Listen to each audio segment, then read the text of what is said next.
Hello friend नमस्कार। तो मो सोनू आपको पुणी थे वेलकम करती सोनूर देशी खाइबार आज लंच नुह यहाँ हूँ लंच में प्रस्तुत आइटम वीडियोटा को।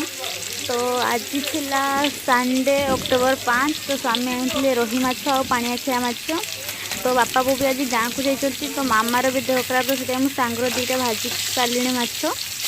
तो प्रथम से स्वामी कहते पखाड़ खाइबा से माछटा को रोही माछटा को भाजी नौ। तो मामा तो लंका खाई पारनी से लुण हल्दी प्रथम दुईटा भाजी नहीं दुखन आउे मुझे पियाज जीरा शुखिला लंका बटा देखी माछ भाजी।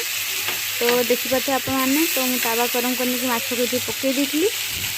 तो माछ गोटे साइड हो गला मुझे एपट सेपट कर माछटा को।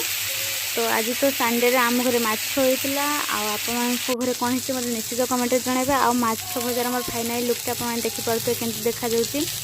तो प्लेन माछ भजा तो बहुत जगह घर होता एमती मसला दिया माछ भजा कौन घरे हुए मत कमेंट जणाइबे। कौन एमती माछ भजा खाया पसंद। तो मु रही जय जगन्नाथ।